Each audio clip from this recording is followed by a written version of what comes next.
Hey yo yo yo, salut les turfeuses, salut les turfeurs, bienvenue pour un nouveau pronostic de Benoît Requin. Ok, place au pronostic du Quintet du jeudi 20 juin direction Paris-Longchamp pour le prix du Nabob plat 2200 mètres, 16 partants, réunion 1, course 7, indice de confiance 1 sur 5.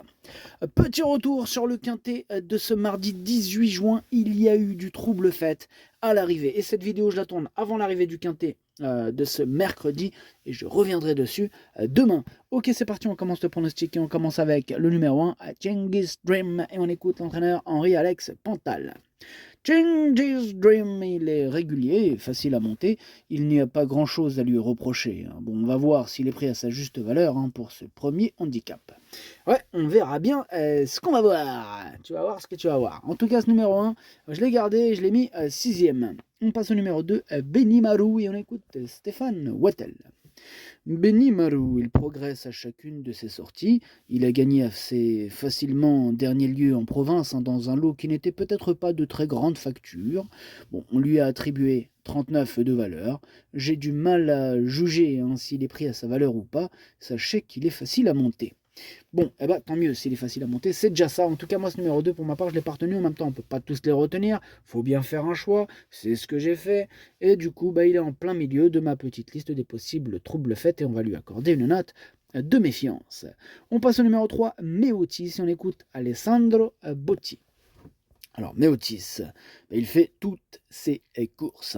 Il est pris à sa valeur, c'est déjà bien comporté sur 2200 mètres et le terrain ne lui posera pas de problème. J'en attends donc un bon comportement. Mais il est confiant, Alessandro Botti, avec cette candidature. Meotis, moi, ce numéro 3 me plaît beaucoup. Il fait même partie de mes préférés. Je l'ai carrément hissé sur le podium. Hissé haut. Je l'ai mis 3ème. On passe au numéro 4, Mission Alpha. On n'aura pas les commentaires de l'entraîneur. En même temps, c'est Xavier Thomas de Mault. Excusez-nous. Il est parti pêcher avec le pro de la carpe, André Fabre, et son pote qui le suit partout, Christophe Ferland. Alors, tous les trois, amusez-vous bien. En tout cas, pour ma part, ce numéro 4, je l'ai gardé lui aussi, mais en toute fin de combinaison. On passe au numéro 5, Spinello, et on écoute Mario Baratti. D'ailleurs, il est là, Mario, et ça fait plaisir. Merci d'être venu, Mario. Mais je vous en prie. Écoutez, Spinello, il devrait très bien se défendre car il est très bien actuellement. Les terrains qui s'assouplissent à nouveau ne seront pas faits pour les déranger. Non, il aime la pluie, il aime beaucoup l'eau, et d'ailleurs, il boit beaucoup d'eau. C'est bien ça, Mario. Si, moi, il me paraît bien placé au poids et il doit être très, comment dirait en français, il est très compétitif ici.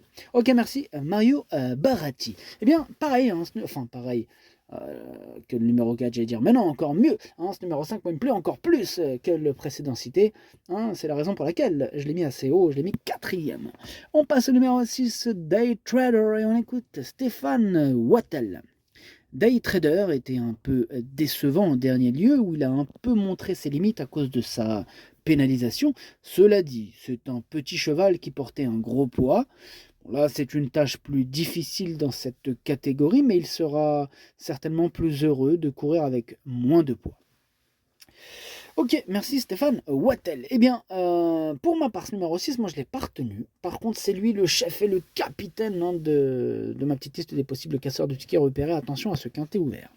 On passe au numéro 7, Vaziran, et on écoute le manager en personne.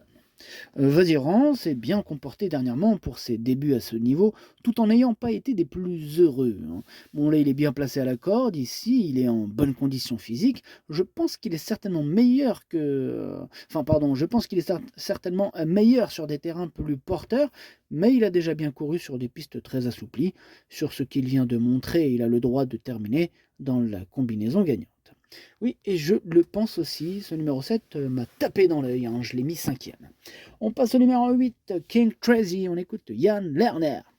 King Tracy, il est en belle forme, il vient de bien courir à ce niveau, n'étant battu que du minimum pour la victoire.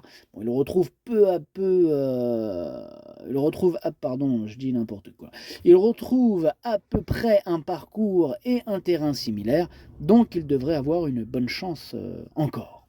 Ok, bah encore, merci Yann Lerner pour ce commentaire. Ce numéro 8 fait partie de mes préférés, je l'ai mis très haut, je l'ai mis deuxième et j'y crois, avec un bon parcours, je pense même qu'il peut même remporter ce quintet.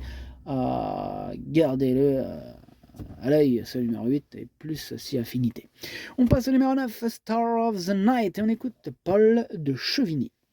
Parlons d'affinité, j'en ai avec ce numéro 9, mais rien de particulier, hein, je parle côté pronostic bien sûr. Alors, Star of the Night a prouvé qu'elle avait le niveau d'une telle course en dernier lieu, elle s'est retrouvée assez loin dans le parcours, puis a tracé une superbe ligne droite. La foulée d'après, elle aurait probablement gagné. Bon, avec un parcours un peu plus favorable, elle devrait normalement répéter cette performance. Je ne pense pas qu'une piste assouplie ni la distance un peu plus longue la gêneront. Merci Paul de Chevigny. Eh bien voici mon préféré, ce numéro 9 que j'ai bien sûr installé en tête. On passe au numéro 10, c'est Mélango et on écoute Fabien Jolivet. Bien, Mélango est un poulain régulier dans les handicaps. Il vient de gagner pour la première fois. Du coup, il monte de catégorie et court les quintés. Il reste compétitif malgré sa pénalité si la piste est très souple. En bon terrain, il pourrait peut-être prendre un petit chèque, mais cela serait plus compliqué. La distance va lui convenir. Ok, merci Fabien Jolivet. Basse numéro 10 m'embête, c'est lui mon gros regret. C'est lui mon cheval de complément. Cadeau partant, attention possible, cassage en vue.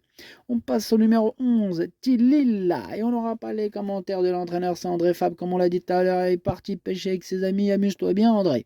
Alors, ce numéro 11, lui par contre, je l'ai gardé en fin de combinaison, hein, mais je l'ai gardé.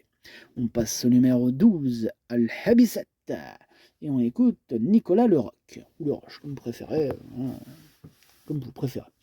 Al-Habisset, il a très bien travaillé samedi matin. Bon, la dernière fois, elle découvrait le gazon en compétition, puisqu'elle n'avait couru que sur la PSF jusqu'alors. Fabrice Véron était très content d'elle ce jour-là. J'espère que le terrain ne sera pas trop pénible pour elle et j'ai hâte de la voir recourir sur le gazon.